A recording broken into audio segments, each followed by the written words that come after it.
Coverage of the Apple Blossom Royalty Selection Pageant on the NCWLIFE channel is brought to you in part by Wenatchee Valley Dispute Resolution Center. Caught in a conflict? Family? Housing? Business? Call Wenatchee Valley Dispute Resolution Center for help at 509-888-0957.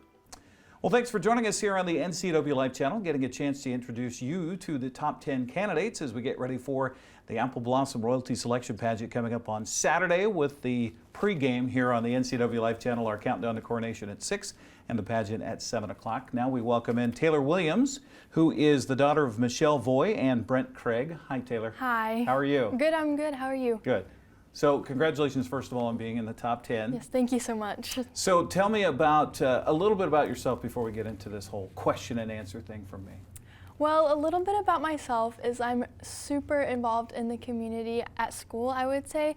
I am a part of FFA, which is an agricultural club. I'm also a part of our ASL club. I am currently president, and I am also involved. Last year I did a DECA, which is a business and marketing club. So I'm kind of just around, and I just like to connect to different people and, you know, different opportunities, so I'm just around. FFA, that's an interesting one because we've had very few over the years that were involved in FFA. How did that start for you?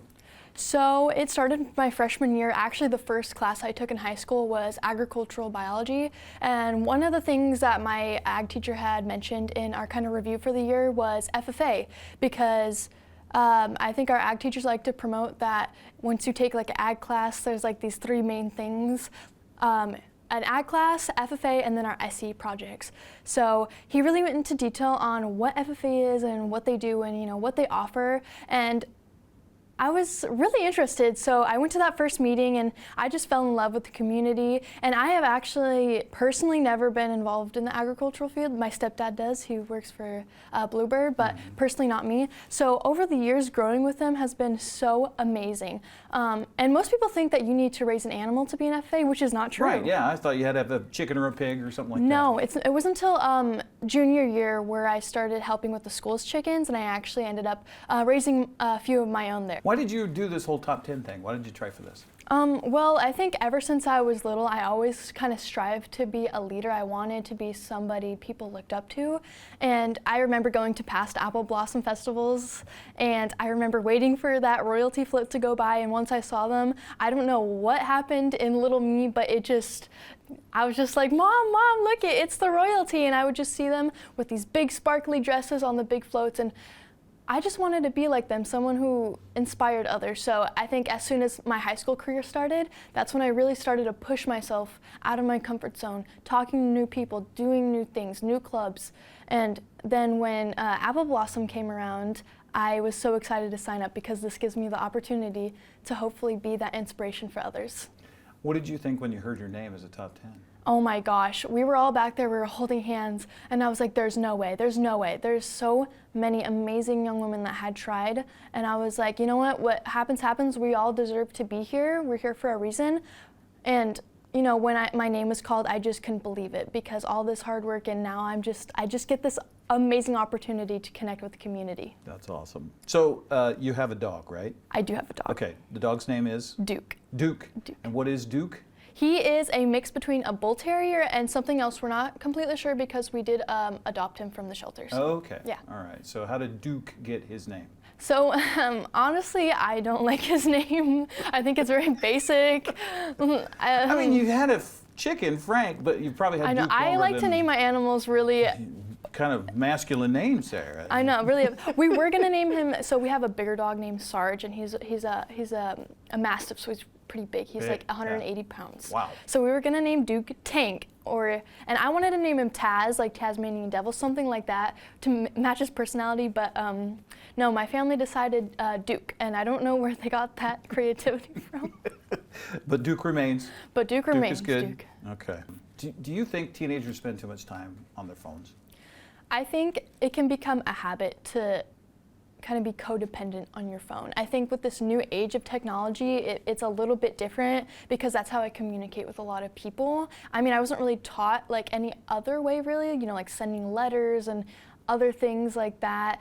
So I think it's really good for people to unplug once in a while. because yeah, I think it sometimes gets too much. If I give you an extra hour in a day, what would you do with it? I would spend time with my family. I am so busy with school, clubs, and Apple Blossom, which I am so grateful for, but I love spending time with my family, you know, family game nights, family dinners. I had been working a lot, so I kind of miss dinners a lot. So just have an extra hour of that would be fantastic. What do you think adults should focus on most? I think just remaining connected to the community and with people, because I see, from my point of view, a pattern of just older people kind of shying away from it because they're getting too old, or it's, you know, I hear, Taylor, I'm too old for that. Hey mom, will you go to this? I'm too old for that. And I think it just, I'm not sure if I completely agree with it, because I feel like there's no age limit to say you can't make yourself known in the community, you know? All right, so you got a choice: Facebook, Instagram, Snapchat, or TikTok. Which do you choose and why? I would choose Instagram because that's how I keep posted a lot with club meetings and just kind of what's going on. And some people I don't really have phone numbers for, so I like to keep in contact with those people. And that's just how a lot of people see like what's going on, I feel like, especially in school. So I find it really important to stay connected to that. So what's the difference between Instagram and Facebook? I think probably just like demographic-wise. She was nice there. She didn't say Facebook is for old people. I wouldn't say it's for old people. I have Facebook. That's how I talk to my grandma, and that's See? Uh-huh. that's how I keep family friends posted. So. Okay, that's fair. That's fair. Taylor, before I let you go, what would you like people to know about you? I think the one thing I want people to know about me is that I really, really love getting involved in the community. It's one of the things I strive for. Ever since I was, I think, freshman in high school, that has been my goal, is to connect with people, all kinds of people, and just have fun with it and just build those relationships. Congratulations. All right, thank you so Best much. of luck. Thank you. All right, Taylor Williams joining us here, one of our top 10 candidates. Don't forget the pageant coming up on Saturday, February 11th. Our countdown to coronation at 6 and the pageant at 7 right here on the NCWLIFE channel.